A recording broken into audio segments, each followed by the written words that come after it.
line as we see the cornerbacks and the tight ends are going to be working out here. We'll keep you updated on the results that are happening behind us on the field. And Adam Schefter in with us here. Adam, the running back position absolutely loaded when it comes to free agents. Remind us just how many big-time veterans could be available as we look toward free agency. Well, I think the biggest name will be Saquon Barkley, and the question will be whether the Giants tag him or not. The people around the league don't expect that that's going to happen. They think that Saquon Barkley will be allowed to test the market. The only thing that could somehow change that would be if the Giants felt like he meant so much to the franchise. John Mara loves him that they decided to place the tag on him. But again, I think most people around the league consider that unlikely at this point in time.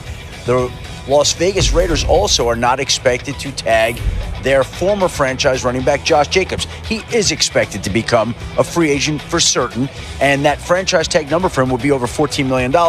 They would like to bring him back. They'd like to work to re-sign him, but Josh Jacobs is going to get a chance to test the free agent market. And when we talk about the free agent running back market, it's all about supply and demand. And the supply of running backs in the free agent market this year is vast. Take a look at some of the names. Barkley, Jacobs, Derrick Henry, Tony Pollard, Austin Eckler, DeAndre Swift, and it doesn't stop there. There are others, J.K. Dobbins and Gus Edwards and Clyde Edwards-Helaire. There are all sorts of free agent running backs out there like Zach Moss. And so when you're talking about a draft also with a lot of good running backs, there aren't going to be a lot of running backs who are fortunate enough to cash in. Some will get paid, but more will be disappointed about what they're paid just because of the laws of supply and demand. Yeah, I mean, the theme continues where the running back position may not have the value that it once did. But if you look at some teams' options in the draft, you mentioned it, potentially, you could look back at last year. The running back class was stronger than possibly. Last season, we saw both Bijan Robinson and Jahmyr Gibbs going in the first round. Bijan dynamic already for Atlanta, and the Lions have been proven right for taking Gibbs where they did. And so if you look at this draft, and if you look at free agency, Lewis, if you're a team in need of a running back, are you looking at free agency or are you looking at the draft? I'm only looking at free agency if I can get a running back at my price because of the supply and demand equation. And honestly, look, there was only one running back on that first graphic that we had that was 30 and over, and that was Derrick Henry. Every other guy right now is being allowed to hit the free agent market. So what does that tell you as to the mindset of general managers? They're saying this. Number one, we know you. We know how good you are, and we still aren't willing to commit to you right now to a big-time contract, and we for sure aren't going to franchise you because they know that what the history is at the position. Despite the fact that these guys don't have a significant amount of tread on their tires, they're still not willing to go ahead and extend themselves, and they figure this. We can always find value at running back. We don't have to have Jahmyr Gibbs. We don't have to have Bijan Robinson. Just remember, and I know everyone's going to point to this, and some people will say this is an outlier, but the Kansas City Chiefs drafted Isaiah Pacheco in the 7th round. Right. And that right there is going to always work against running backs. It always is. Yeah, and I think to your point, this is a deep running back class, especially in those windows. Round 3, round 4, round 5 is where you can find the best value. No, we are not going to see a first-round running back this year. Jonathan Brooks from Texas probably comes off the board somewhere in the 50s, depending on his recovery from the ACL injury that he suffered in November. He said this week he expects to be back for July 1st. He should be ready for training camp. But the running backs you see here, Estime, Allen, Benson Wright, those are third-round running backs who can come in and play a heavy role, whether it be as a tier 1 back like a Braylon Allen or Trey Benson in a downhill scheme, or somebody that can be a contributor in more of a rotation. You know, for a long time, the approach was draft running back potentially early, like Saquon, and basically run him into the ground. I think where the league is going, and something that would work well now with this free agent group, is to draft a back later, maybe 3rd, 4th, 5th round, and then pick up a free agent on the cheap. I mean, I really thought it was smart of the Lions to sign David Montgomery, even though they were planning on drafting Gibbs. But an example that comes to mind is Miami with Raheem Mostert and Devon Achane, who was the 3rd rounder. To me, that's probably a better approach in terms of hedging your bets, counting on proven production, past production in a lot of cases, and you can have a backup in case someone gets injured. Yeah, I mean, really what you're doing is you're just trying to max. What's up, good people? Mark Holmes here, of course, with my buddy Cowboy Joe Boo. And as always, I want to say thank you all for watching, commenting, subscribing, and being part of the Joe Boo Sports Report. Without you guys, as well as you ladies, you know that this literally, and I mean literally, does not work. Shout out to Lady Libra in the house. What's up, Lady Libra? Oh, man. Derek Barnett is in the house. What's up, Derek? How are you doing? Roland Review. What's up, Stacy? How are you doing? We got Joanne Gonzalez. What's up, JoJo? How are you doing? Thomas Garrett's up in here. Derek Young. What's up, Derek? Chris Gorham's in here. Mike Aldana. What's going on, everybody? I have been having kind of a rough day today. Today was hard, man. Today was really, really hard for me, watching so much of what the Cowboys were doing, or excuse me, lack thereof of doing. I was sitting here today, and it's crazy because I'm old enough to remember when the Commanders had the most salary cap at $78 million, and just thinking, man, what I would love for the Cowboys to do if they had that kind of money, right? And lo and behold, they got passed yesterday by the Titans and the Bears and the Patriots. And then they recaptured. Let me show you guys something here. This is kind of crazy. Over the cap, salary cap. Now, keep in mind, there's $255 million. The Patriots have $101 million to spend. The Commanders, they got the number 3 pick, and number 2 pick, and they got $91 million. Dan Quinn, we thought he was crazy to go to Washington. He's got a lot that he can work with there. The Bears with 78, the Titans with 75, the Colts with 70, the Texans with 69. And as you go down the list, here's the thing that's crazy, because what was funny to me was how the New Orleans Saints were bringing up the rear, being $73 million under the cap, and right now they are just right behind us with only $17 million behind. That's it. They went from being 73 to only 17. What kills me is the Dallas Cowboys. You know, we're the Mavericks out there. We do shit that nobody else does. Somehow the Dallas Cowboys are going in the wrong direction. They literally are $1 million more in the hole, in the red, as we get closer to the beginning of the league year. There's my man, Game Time Brian. Shout out to Mr. COVID. What's going on, man? Game Time and I, oh my God. You know, I have always been Mr. Positivity, okay? I like to look for the bright side of shit, okay? And sitting here with my man, Game Time, bro, we honestly tried to find something to hang our hat on, something good to say about the team. But it has been, we lost to the Green Bay Packers, and it's just been shit. I mean, it has been literally, you would think that we were the Eagles. This is what's happened to us. Disrespected yet? Does this defense have any heart? No, they suck. I've been telling you all season, Philly. Shit on you. They've shit on you. Don't you hear me? Jordan Davis, Jalen Carter, they shit on you. They've shit on you. They have shit on you. Don't you hear me? Jordan Davis, Jalen Carter, they shit on you. Kill them. Oh my goodness! Did he say they cock it on them? Hate the style of defense. I honestly feel like they've shit on us. I really do. And you were right, Chris Johnson. Mark, I keep telling y'all, the front office does this last minute shit on purpose to keep y'all talking long as possible. They don't care about the money or winning, just headlines. Well, you know, they've got those. Propa, what's up? Don't lose, Mark. Got destroyed by the Packers. Didn't lose. Okay, Propa. And you got beat by yourselves. Okay, Propa. You got beat by your coach. So shut up. You know what? Propa. Junior. You're out. Don't you do it. Don't. Why are you here, Propa? Why are you here? I got nowhere else to go. I got nowhere else to go. Okay. Is that why you got nowhere else to go?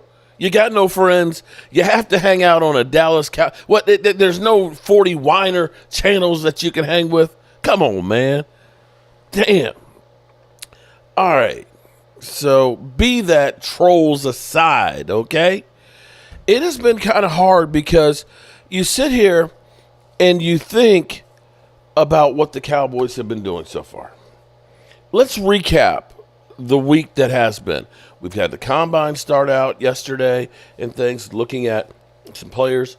It's hard to get excited about the draft knowing that, we don't have a fourth round or a fifth round. And I was sitting there talking to my man Game Time, because Game Time, Prime Time, David Wiley, and maybe Daniel Hernandez, we're going to be going a road trip to Detroit to the draft, okay? We're going to be there. Hopefully we'll have my man Jay Tuck, we'll be going as well. If he's there, we're going to be all hanging out together and having a ball. But here's the thing. So first night, we won't have anything to do until the 24th pick. Start out at 8 o'clock, but it's going to be like 10:30, 11 o'clock before we have a pick. Then we go to day 2. We got a second and third round. Okay, all right, but they're late. It's going to be late in the second round. And then we go to day 3, right? Day 3, there's no fourth round. There's no fifth round. Maybe we get a compensatory fifth, which will be at the end. So it'll start out at like 10 o'clock in the morning. We probably ain't picking till like 1 o'clock. What the hell are we going to be doing in Detroit till we pick? We ain't even got a whole lot of draft picks. And so then I had my man Philly 500, okay? Philly 500 ended up texting me earlier today, of course, because he, of course, whenever there's some good shit for the Eagles, he's usually, right there on me. And he was talking about Kevin Bird, that they ended up cutting him, okay, to create $13 million more cap space. If you look on my list, what I had up earlier, the Eagles right now are at $41 million in cap space. We're at minus 10.5 million, okay? So they've got $52 million more in cap space than we do right now. And this is where, in my mind, I just kind of go crazy, because you think about what the Cowboys have done in free agency and bringing in talent over, say, the last 5 years. The big move, of course, was getting rid of Amari Cooper. Getting rid of Amari Cooper was the big move. They let go Cedric Wilson. They let go Connor McGovern. They let go Connor Williams. They let go Lyle Collins. And when you look back, the Eagles let guys go all the time. I mean, they brought in Ndamukong Suh and stuff with the playoff run and things. They ended up bringing in all kinds of players. They let Hassan Reddick go in free agency and things. But they go through and they make money, make room on the cap, and they continue to keep trying to find guys. They trade for A.J. Brown. And they have questions. Thank you, Chris. We are at closing in on 92,000. Maybe I might make it to 100,000 before I leave up out of here. Permanently, I mean, not tonight. But they keep on making moves to try and get better. They are constantly focusing on getting better. They're never content with guys. Now, I'm going to say that the things that they did, like Kevin Bird, they recognize that we got a problem with safety. Let's go do the best thing we did. And at the time, it looked like a lights-out deal. It just didn't work out. They tried at linebacker. The guy we brought in here that was cut by the Colts and stuff, and we were kind of like, nah, we're good. I don't know how we were figuring we were good. That one didn't work out, but it hasn't precluded them to continue trying, because they made the move for A.J. Brown, and you can look and say, damn, that thing worked really good. They made the move for Swift last year. That move looked pretty damn good. They brought in Ndamukong Suh. That move looked pretty good. So they're not hitting on all of them. But if you make enough moves, you'll have some that do have impact. We don't do any of that. And we keep messing up on contracts. When we look at this, and we say, how is it we don't sign anybody of note, but we're $10 million in the red? How is that? Because we go through and we make the same mistakes over and over again with Catboy. Okay? When we decided to move on from Amari Cooper, unlike when the Eagles moved on from Kevin Byrd, it was the last year of his deal. So they're only taking $1 million in dead money. Now, they did take a huge one. You know, they did go to the cleaners with Carson Wentz and take a $32 million dead hit, but they were able to trade him and get draft picks. Okay? They traded, Carson Wentz and got good value back for his ass. We trade a guy like Amari Cooper, and we end up getting a 5th round that got wasted. And we also, see, this is where it's kind of crazy. I want you to think about this for a second here, because I don't understand the math that they do. When Amari Cooper left us, we traded him for a 5th round pick. What most people don't realize is we took on part of his contract, $13 million of it in dead money. When we cut La'el Collins, we took on $13 million in dead money, 7 of which we paid last season. When we cut Zeke Elliott last year, we took on $7 million in dead money, and are still paying another 6 this year, this season, right now, today. What people don't realize is when we ended up getting that team-friendly deal from Tyron Smith, they kicked in $6 million into this year's dead money. When we cut Jalen Smith, we were paying him on the contract on dead money for another $7 million. When we cut Michael Gallup, and today we heard that the Cowboys were meeting with Michael Gallup's agent, and we're assuming, that's me in game time, we were just about crying to each other. They're probably trying to figure out how we can keep him and him take a really team-friendly deal, because in the end, you're still going to pay $13 million in dead money. It can either be all this year or it can be spread out over 2 years. So when you start thinking about how much money is going out every single year in dead money, those could be players. We keep overpaying our core guys, our guys that sell jerseys. And we hold on to them too long that they don't have value to actually trade. And when we do trade, we don't get enough.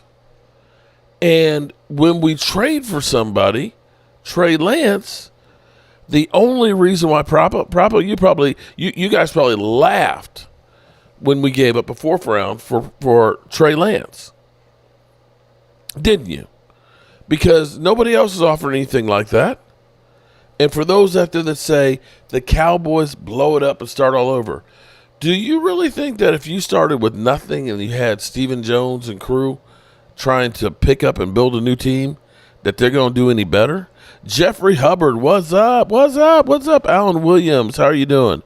Michael, what's going on? Edward White, Arizona 2, Indy, they never spend their cap money. No top free agents want to go to these teams. The owners are cheap. The Joneses are stupid as F. Or crazy like a fox. So we're going through all of that. We hear that they're talking to Tyron Smith's agent, okay? And let me give a shout out to damn Gina. Because while we have been sitting here waiting for the Cowboys to do anything, okay, we've been waiting for them to do anything. And the only thing they've done is they've basically paid the roster bonus to Trey Lance at $4.2 million, making sure that he's going to be a Dallas Cowboy for this year. We haven't done anything with Dak.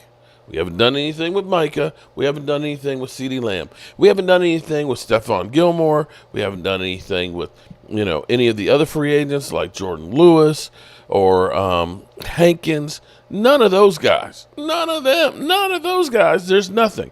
We haven't talked to any agents about any free agents that are going to be available starting next Sunday. We've literally just been sitting on our hands doing absolutely nothing. And here you have teams like the Commanders. The Commanders released Logan Thomas tight end clearing up $6.5 million of space.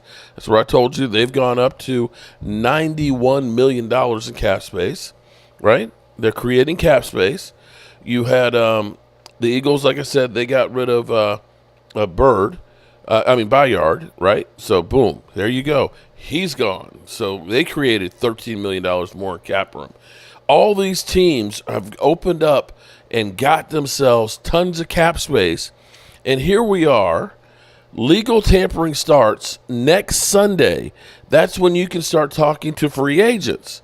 And the Cowboys are broke asses that ain't done jack.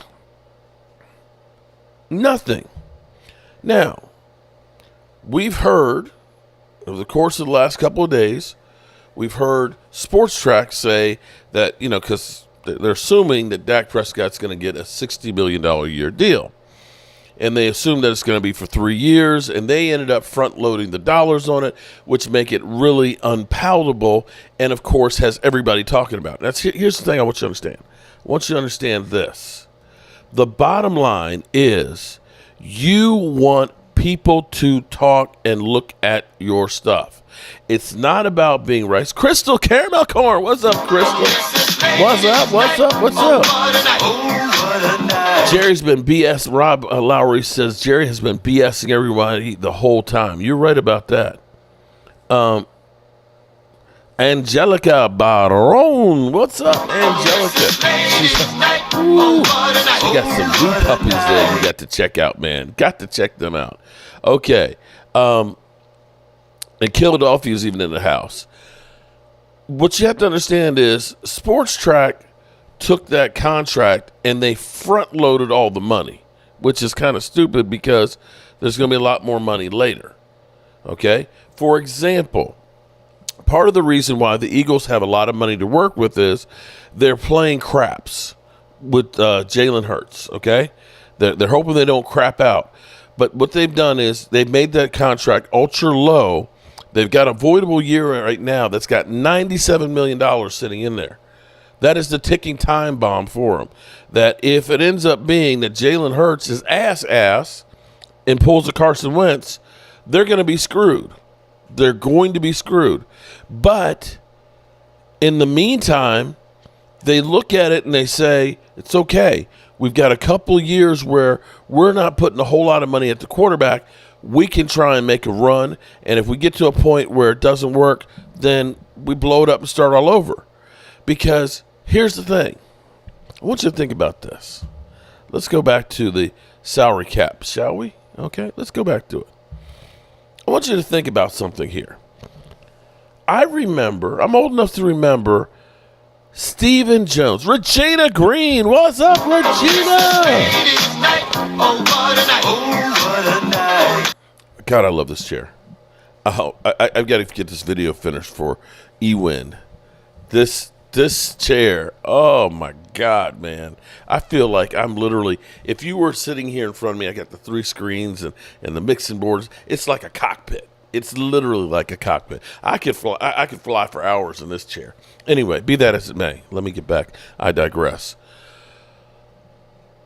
What you have to understand is they want people to read the stories. And if you look at it, it's crazy because everybody has taken that article and they've talked about it and broken it down. Proposed contract here for Sports Track.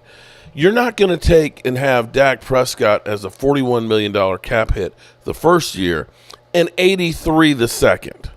And then the last year of the deal, it's $15 million. You're going to do it really more in the reverse. You're really going to do it more in the reverse of that. Maybe not quite 15 the first year, but you're going to try and create more cap room, understanding that the money is going to go up even more as you go further down. Another humble brag. Vibrating higher. What are you talking about? Another humble brag? What, the chair? Oh, but I'm sorry, the chair. They sent me the chair to try out, man. This chair is nice. Okay. Anyway, so I don't see that contract.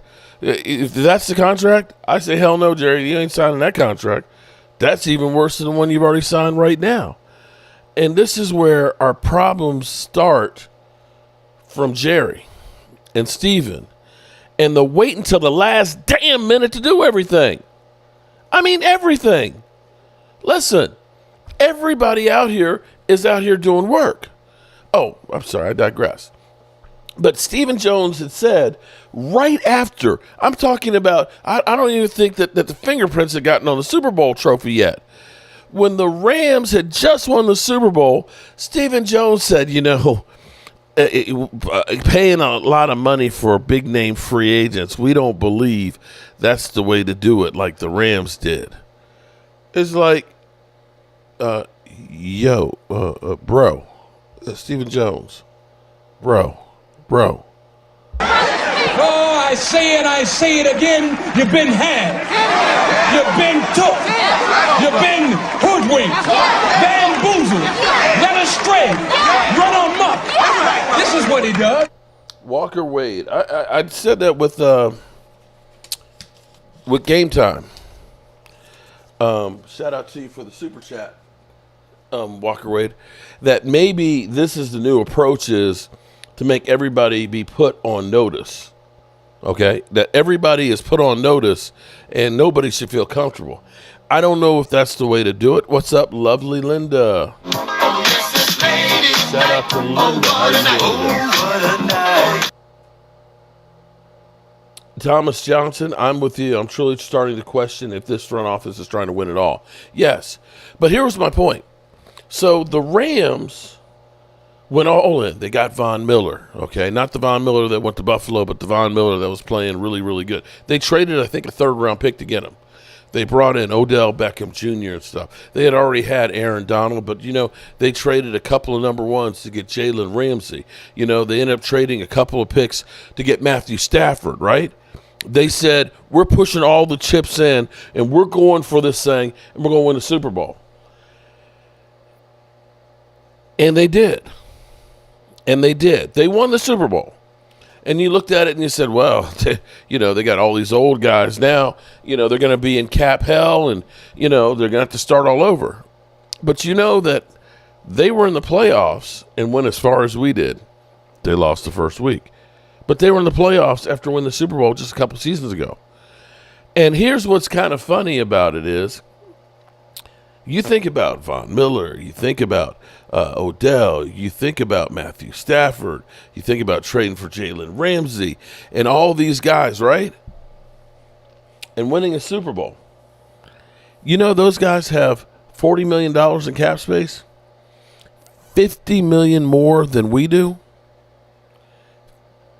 50 million. Just stop. Just think about this for a second. Mitch Roman. Mitch, I hope you're doing better, buddy.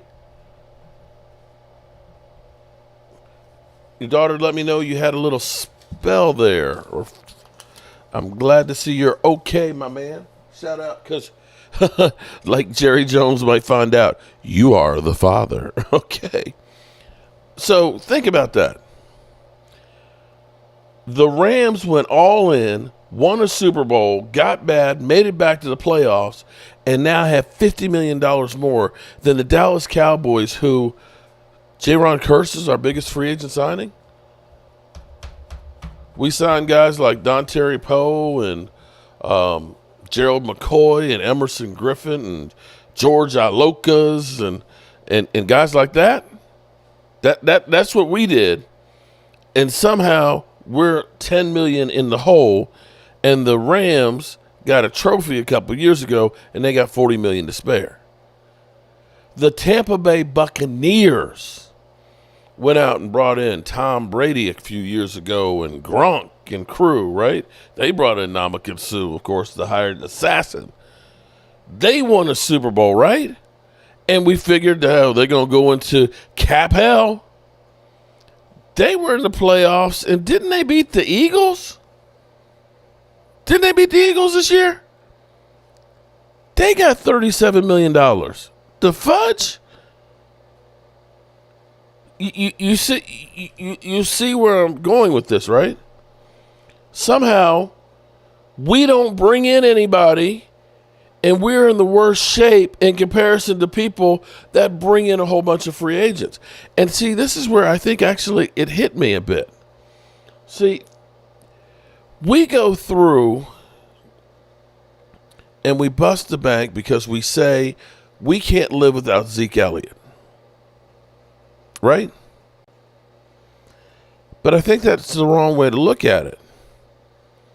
Because we spent $18 million for Zeke a year, right? Look at what running backs are getting paid. Would we have been better off holding on to Zeke? Or would we have been better off if we had gotten an offensive lineman and a lesser back?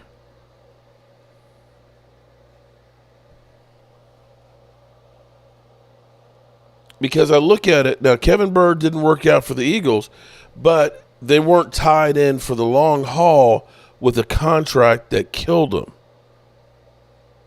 Would we have been better off instead of signing Michael Gallup to a $13 million deal to getting a free agent wide receiver who was uninjured?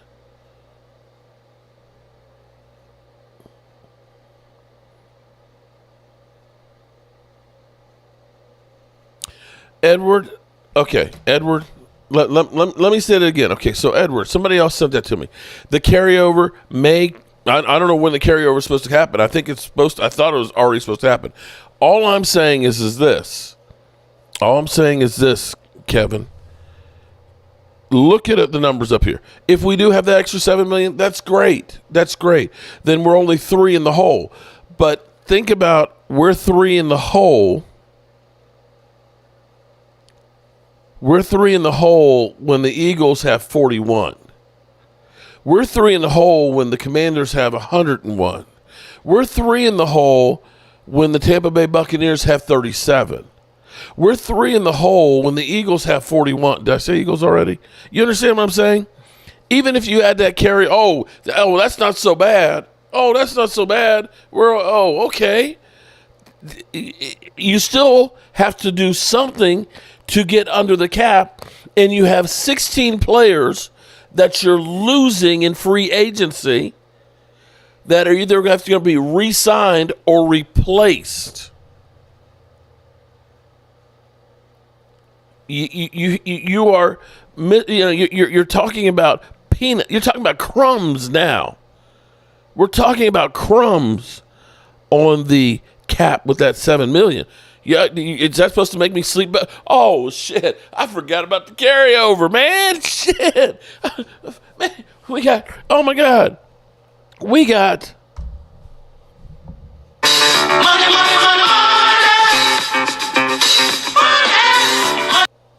Okay. All I'm saying is this.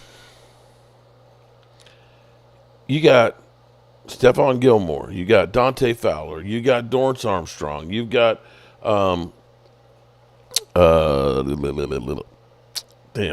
Lewis, Neville Gallimore, you got Biotish, you got your long snapper, you got 16 guys. Most of them you probably don't want to bring back, but there's still roster spots that are going to have to be filled.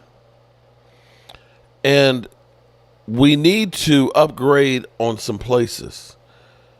And here's what we're getting from the Cowboys. We're talking to Tyron Smith. Oh, let me pull it up. Shout out to damn Gina.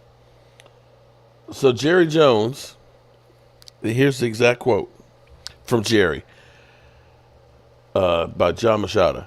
Cowboys owner Jerry Jones on wanting Tyron Smith back for another season.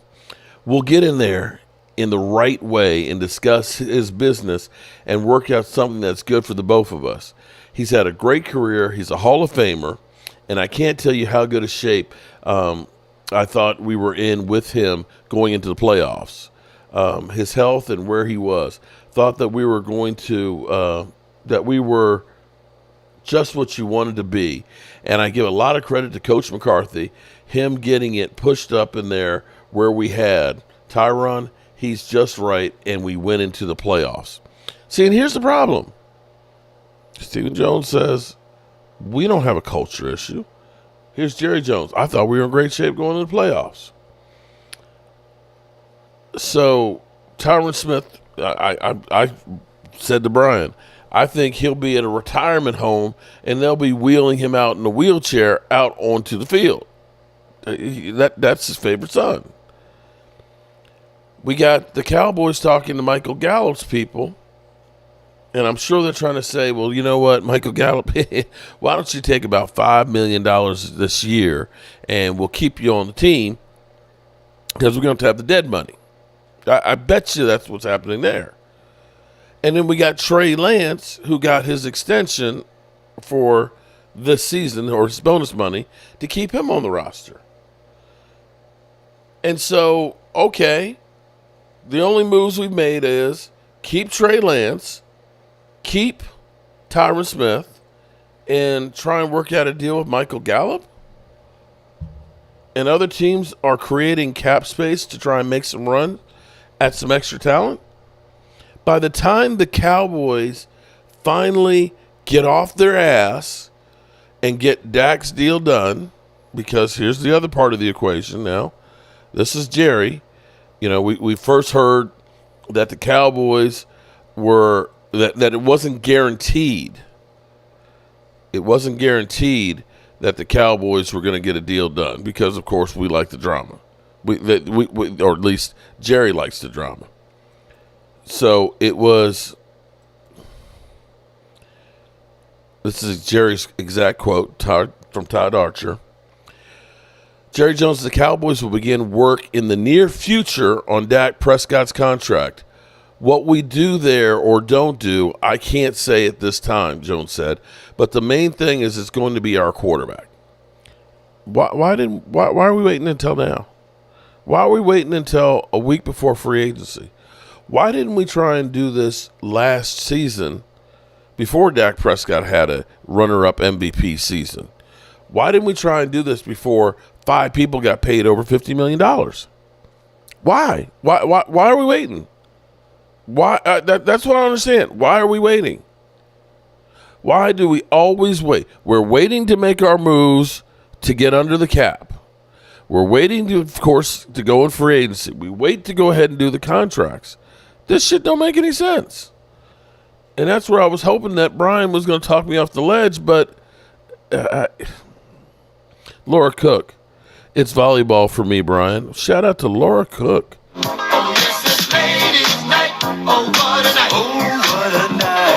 Christina Johnson says, I think because, shout out to Christina Johnson, because Dak Prescott is going to be a dad in this month. That could be the case. But the Cowboys aren't negotiating with Dak. They're negotiating with Todd France. And they could get that thing done. And they should have gotten that thing done. That's, you know, I would, Jerry Jones says, you know, said we were going to go all in. I just wish they would go all in working in the front office and trying to get some things done. Right now, Mike Aldana, this is the clown show. Yeah, this is the clown show. I would just like, for the fans' sake, that they would do something to make us feel better. But I can't honestly look and say, I don't think we're going to be any different than next year than we were this year. You've got everybody in the front office, everybody in the coaching staff on one-year deals. Your scouting department, even those guys are kind of like, I don't know what's going on. Everybody is just like, this is just crazy. Oh, hey, Mark, I heard that they're releasing Kirk Cousins this month. Yeah, and Kirk will get another job too. He definitely will. He'll be in high demand. What if Dak wants too much money? What if he holds up his contract? Well, here's the real fan one. I was talking, again, me and Brian talk quite a bit, okay? Even, you know, we actually, here's how bad it was. We actually recorded a 30-minute long video. We weren't quite finished with it, but my foot accidentally unplugged my computer, and it crashed, and it didn't save the video because it was still going. And so we went ahead and talked for another half an hour and redid it. But I was saying to Brian, here this is facts, okay? Dak is, as we sit here today, 4,724 yards away from being the Dallas Cowboys' all-time leading passer in yardage. And he's 46 TDs away from being their all-time leading TD passer. Now, the 4,724 yards he could get because he did have 4,902 yards, 1 yard short, just 1 yard short of Tony Romo's record. What if Jerry Jones doesn't want to see Dak Prescott have those records for whatever reason? And maybe that's the reason why they're making this deal so hard and waiting to the last moment. And they can literally, because here's the thing. They can literally say, we were going to go all in, but, Dak Prescott was greedy. And everybody talks about how greedy Dak is. But I want you to understand something here. Me and Game Time were talking about this. The first year, Dak Prescott made $680,000. Second year, $680,000.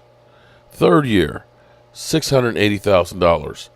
He got a bonus from the NFL, a playing bonus, which was the NFL kicking in an extra $1 million. So he had $2 million his fourth year. Understand, the Cowboys could have signed him to an extension after the third year. They didn't. They let him play, or made him play, on $2 million. Think about that for a second. You've had a guy as your starter for 3 seasons, and you made him play on $2 million his fourth season when you could have paid him. And then the following year, you waited till the last minute, and you couldn't get the deal done, and you made him play on the franchise tag the next year, which is no guarantee. If Dak Prescott had been maimed in that fourth year, thanks, we appreciate it, bro. Dak Prescott had been maimed in that franchise tag year, thanks, bro. Peace. See ya. It was all put on him. Every risk was put on Dak Prescott. If he had been hurt in year 4 and maimed for the rest of his life, he's made $4 million to last him for the rest of his life. He risked everything to do that, right? And now we turn around and we say, oh, he shouldn't want any more money when everybody else is getting paid. And on top of it, here's the part that gets me. If we are in this together, if you're going to tell me, hey, Dak, bro, we want to solidify your legacy as one of the Dallas Cowboys greats. We want to go out in free agency, and we want to go out and we want to get you a Derrick Henry. We want to go ahead and we want to get a nice swing tackle to help you on the blind side to make sure that you don't get hit, that you don't get sacked 39 times this year. And we want to try and make a move for another wide receiver. Yes, Linda, yes, the $59 million is not actually guaranteed money, but okay, wait a minute. He gets that. That's actually part of the bonus money and everything else. Because here's the reality of the whole thing. And I can pull it up real quick here. Here's the thing about the contract is it's actually not the guarantee money. If you look at it over here, it's the top one. It's actually because of the bonuses and things and the restructuring. See, here's the misconception. Everybody's like, oh, he's making $59 million. The thing is they paid $17 million the first year. They restructured his deal year one. Year one. They restructured it again. So year 2 it was 19. Last year it was only 26. And if you actually look at Dak Prescott over the cap, here's the thing that's crazy is you see they kicked in 2025, $36 million was money they restructured and they moved further down. So when people say, just let Dak walk after this year, look what I said. Okay, I'll get to that in just a second. Shout out to you, Wade. The thing is you really have $97 million that you owe Dak over the next 2 years. 97 because you can pay him the 59 this year, but then you've got the 36 next year. That's the dead money that's still on the books. So, yeah, there's that. And that goes back to the Cowboys waiting till the last moment. Had the Cowboys been thoughtful enough to say, let's go ahead and get ahead of Joe Burrow and Lamar Jackson and those guys, maybe we can get Dak Prescott still in the 40s on his deal. But they keep waiting and waiting and waiting and waiting. And Walker Wade, let's see what you sent to me on the Facebook.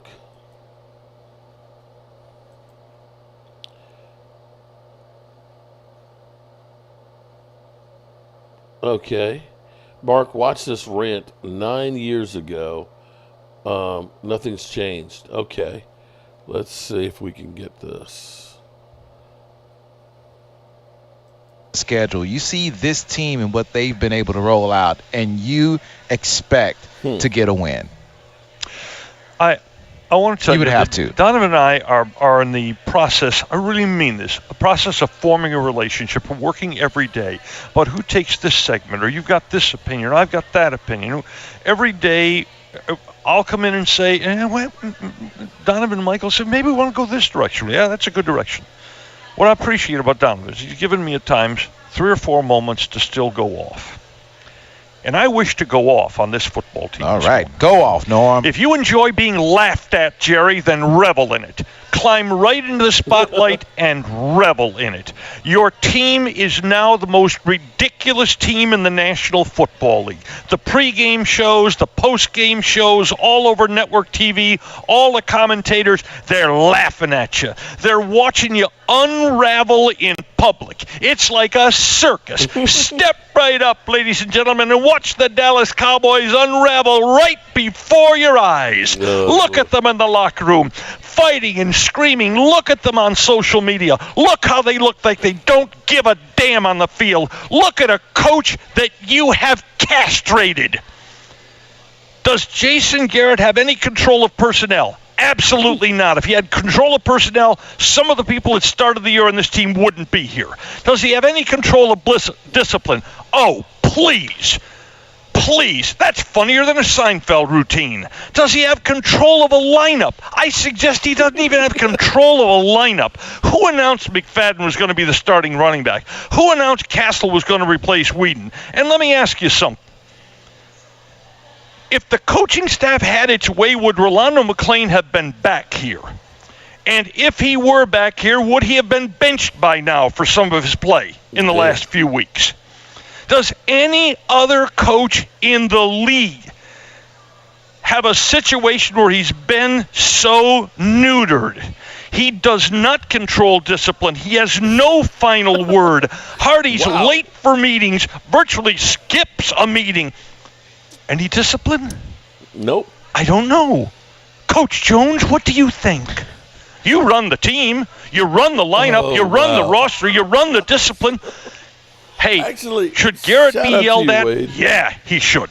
Yeah.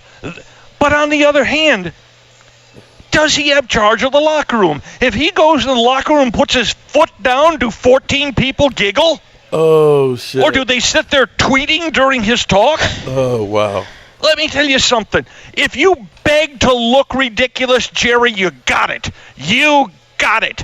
When Des Bryant went off on Rich Dalrymple, he should have been yanked into your office and said, this happens again, and I'm fining you a game check. When Hardy misses meetings, he should have been yanked into your office and say, listen, young man, somewhere along the line, you got to stop this. You have been benched this week. You do not play against Tampa. I don't give a damn who we play. I don't care if we have to run out Ryan Russell or Jack Crawford or some yahoo that I fish out of the stands 10 minutes to game time. At some point, doesn't your soul hurt, Jerry? Doesn't it hurt to keep giving guys like Josh Brent and Joseph Randall and Greg Hardy and ad nauseum chances to play again, and they laugh at you, they take your money, and they shoot you a freaking finger every week? Where the hell is your soul, Jerry? Where the hell is it? Do you not care that everybody laughs like crazy at your football team? This is normal. It's one thing to lose. It's another thing to lose when you've also sacrificed your damn soul. This locker room has no one in charge of it because the man who's supposedly in charge of it has no right to discipline. Get your butt down in locker room, Jerry, and you discipline. You go locker to... All right. That's pretty good. That was 2015. But I've got another one for you that's even more recent. By day time. You know what? Shout out to you, Walker Wade, because this was just 1 year ago. Fuck them birds. Oh, fly, Eagles, fly. Wrong one. Now we shoot those. Wrong button. This was 1 year ago on 105 The Fan. I forgot about this. They let you guys say whatever you want to say. For my 3 years there, there's only one time, Sean, that they said, yeah, don't ask that question. Everything else, it's been fair game. Yeah. Not everybody does that. We saw with the Washington Commanders. Yes. Their flagship station saying, oh, thank God we can talk about the Commanders well now. Said. No longer affiliated with them. Right. So, but I looked at really, when I looked at just like a day-by-day timeline, you know, they beat the Eagles on January 8th. They lost 2 out of their 3 games, right? They blamed the officials for basically 2 of the 3 losses, which is terrible. Dak Prescott sits there and endorses fans throwing junk at officials after the San Francisco game. He has to come out and apologize. You've got a PR director who retires. No big deal. 2 weeks later, there's this horrible story about him being accused of voyeurism, which he denied. Yep. But the Cowboys have to throw a $2.5 million check at 4 cheerleaders.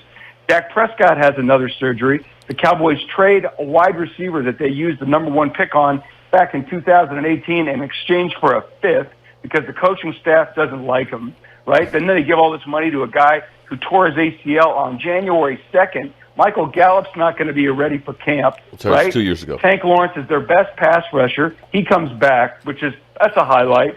Jerry Jones gets named in a, Springer-like lawsuit. Randy Gregory, whom the Cowboys stuck by despite the fact that he had done nothing for them for years, gives them the middle finger, right, on a flip.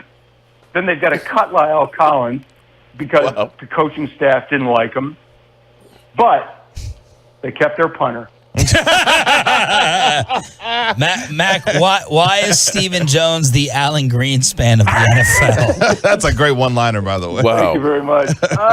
Because it's so, we see all these teams talk about, we're in cap hell, and then they go out and they trade for Tyreek Hill or they make these giant moves and add this big contract. I know the salary cap is a real thing, and I've talked to Stephen Jones, whom I like a lot, and he has come to admit and embrace the idea if you're going into free agency, that means you're overspending on that player because you made a big mistake 2 or 3 years ago. Okay, that's fine. That's sound philosophy. Yeah. And are you getting any better? The Dallas Cowboys today on March 25th, are they any better today, Sean? No than way. They were on. Okay. And no one, not even the biggest Homer fan. I mean, not even Mickey Spagnuolo would make that kick. Mickey might. Mickey might, but he'd try. Yeah, he would try. But I don't think anyone would say that. They all say it's early. It's early. Okay.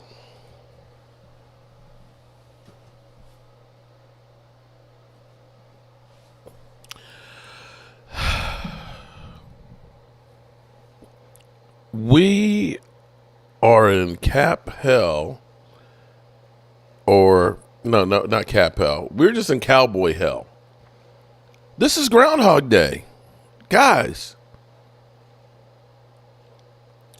This is the same shit. How crazy is it? We're talking about the paternity test right there. I mean, about the lawsuit. And this week, here it is. He's getting court ordered to take a paternity test. You heard all of that. All of that. You heard all of that right there.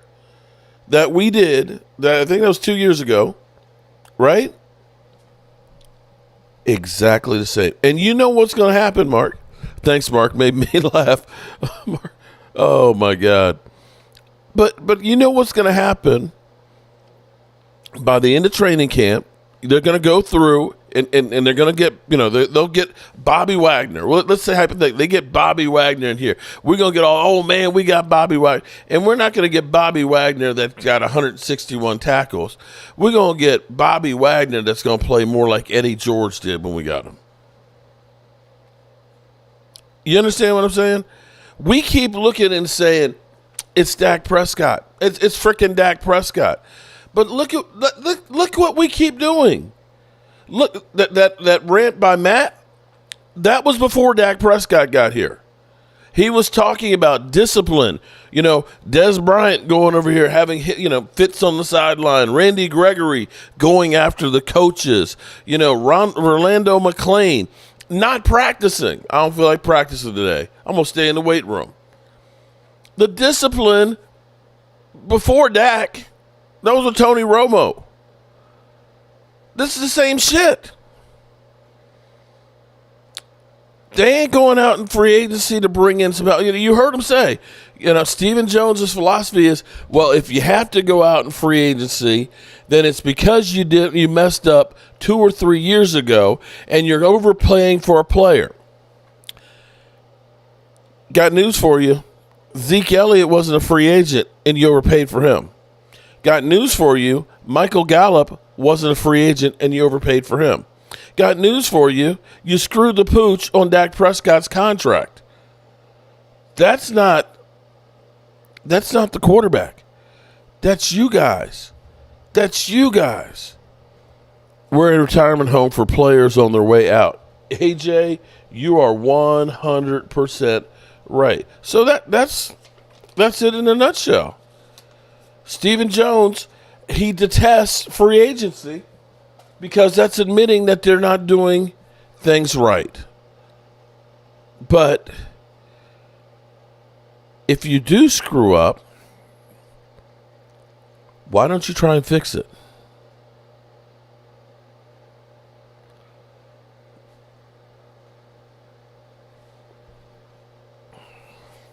It's okay, Stephen.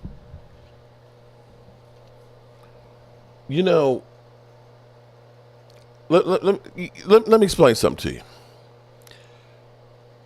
People have mistakes. People get in financial ruins. I declared bankruptcy. I was rolling the dice without health insurance. Okay? I was married. I had Michael and Michaela and everything else. And I was working as a building engineer and stuff. And I couldn't afford health insurance. Rolling the dice with it. And basically living paycheck to paycheck. And everything was good until I got a flesh-eating bacteria. I spent 2 weeks in the hospital, 3 knee operations, and back in 1994, it was $80,000 worth of medical bills. I wasn't proud of it, but it ended up being that it was the beginning of the end of my marriage, and I had 2 kids that I was raising on my own. And I spent 6 months learning how to walk again. So it was not easy. And the only thing I could do was declare bankruptcy. Now, here's the thing about bankruptcy. Creditors understand you can mess up. It's not the bankruptcy that they look at, but what you do after the bankruptcy. You understand what I'm saying? If you go out and you do bankruptcy, it's going to take some time to get things fixed. But if you take, 6 months and you get one of those high interest rate, put a deposit in the account, credit cards, you get that one, then you start being able to get credit again. Okay? You can make a mistake, but it's what you do after it to correct it. Now, if you go out there and you get that, I got to put $500 cash in the bank to hold for my credit card and I still don't pay it, then of course you're not going to get any credit because you're still doing the same thing over and over again. And they're going to say, you're a freaking idiot. You're just not responsible. You don't know what you're doing. We're not going to help you anymore.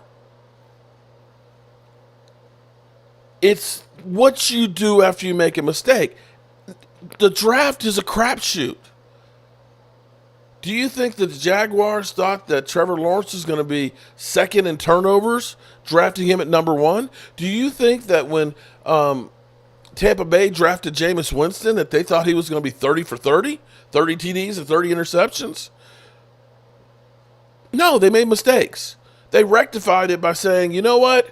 Let's go get a guy we know can play with Tom Brady. We screwed up in drafting that guy. Let's fix it. The Eagles, they screwed up with Carson Wentz.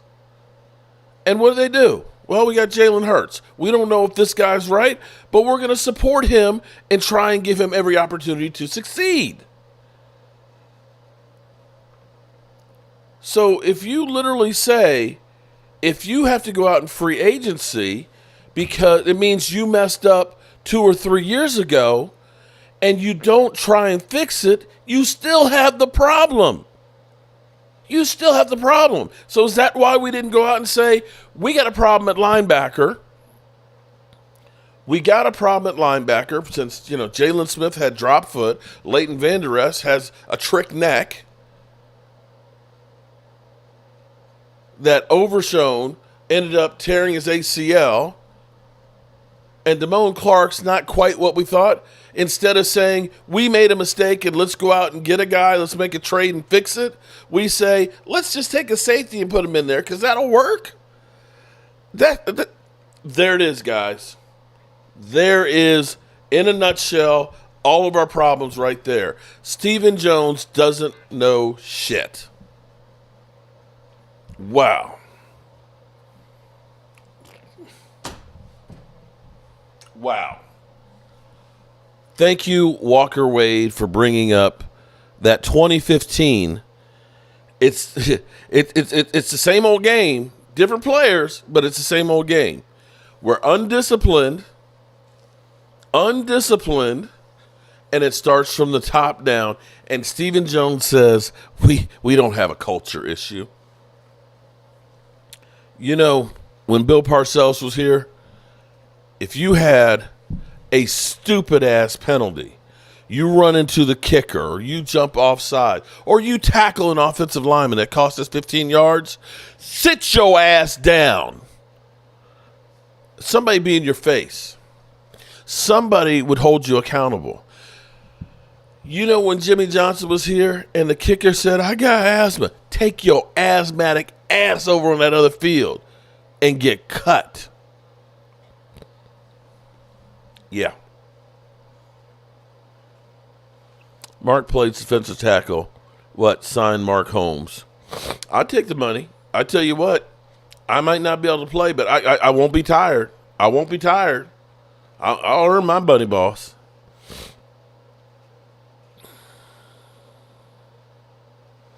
Marcus, the problem is you are 100% right, Marcus. We are a good team. The problem is the Joneses aren't helping us to become a great team. You can't be a good team and win the Super Bowl. Just can't. Just can't. You can't go in and say, we got a 207-pound linebacker, and you're in the playoffs trying to stop teams that are running. It's not like that was a surprise. Buffalo realized, and they looked and they said, Josh Allen is probably going to throw picks to the Dallas Cowboys. Durant Bland is a pick magnet, okay? Stephon Gilmore can shut down guys. But we know that the Cowboys are soft in the middle. They don't have a bruising linebacker. They don't have a Mike linebacker that can play downhill. They don't have a heavy defensive line. You got one guy over 300, and that's Hankins. They end up taking Mozzie Smith and tell him, hey, lose 40 pounds. You don't have run stoppers.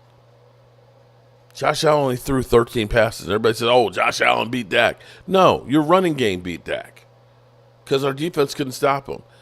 The Cardinals ran roughshod over us. They had 260 yards running on the football. San Francisco ran the ball like crazy on us. It was our Achilles heel. We knew that Vander Esch went out week number 4. We did nothing. We let Devin Harper was at least on the squad. You let him go on waivers, and he got picked up. You did nothing to try and help your gaping problem. Yes, we are a good team. And the Cowboys, they won't do what it takes to be great. And that's kind of depressing because, you know, I've said before, this is what always happens every offseason, but I forgot about this tape where he literally put in a nutshell all the shit that went wrong in one offseason, and yet by training camp, we win a couple of games. All of a sudden, man, we Super Bowl team. The Cowboys are Super Bowl contenders. But you look at what the Cowboys don't do that other teams are doing, how could we be? I don't know, guys. But I'm going to say thank you very much to all of you for being here and being part of the Joe Boo Sports Report. We have we're closing in on 92,000 subscribers. I am honored and I am humbled, and I appreciate each and every one of you. I see new people like Christina Johnson and stuff that are starting to come in on a regular. Ghostface Gaming, the Packers will move ahead of us next year, and the 49ers will beat us. We don't have a GM or people to get him to fill spots lost due to injury. We have a great team, just need a great scheme. Here's the thing. We need a running game. We just do. We got to get better in the running game.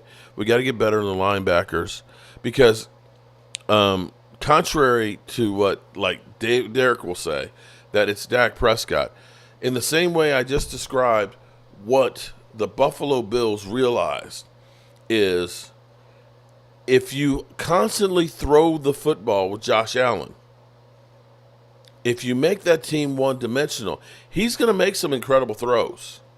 He will. He's got all the talent in the arm strength. But then sometimes he makes questionable decisions and will turn over the ball a lot. They recognize we need to be more balanced and use the run so we don't have to risk the biscuit quite as much.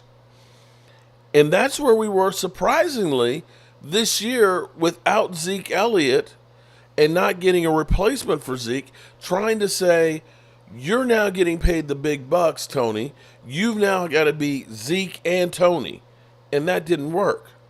The fact that Dak Prescott, without a quality running game, and was sacked 39 times, had an offensive line that was in flux, because you can't say Terrence Steele was great. You can't say that. When you literally had a game where Tyron Smith was out, Zach Martin was out, and you had two undrafted rookies starting on your offensive line against the Cardinals, and that you had Tyler Smith miss the first couple of games with injury, that you had a great cohesive offensive line. And then, of course, Tyron Smith, he misses 3 games as well. The fact that you had all that going on, that your quarterback still got 36 TD passes and only 9 interceptions is actually pretty damn good. That's pretty damn good with those odds stacked against you. Now, I know, Derek, you're a Dak Prescott hater, blow him up and this, that, and the other and all that. What we need to do is blow up Jerry and Stephen Jones. Let's blow up that front office. That's what we need to do. That's what we need to do. All right, good people. That's it. It is Friday night, and hopefully you all just got paid. And I'm going to get ready to get my ass out of here and go spend some time with my lovely bride. As always, I appreciate you guys. I just wish that the Dallas Cowboys would start doing more of this. You play to win the game. Hello? You play to win the game. You don't play to just play it. That's the great thing about sports. You play to win. And I don't care if you don't have any wins. You go play to win. When you start telling me it doesn't matter,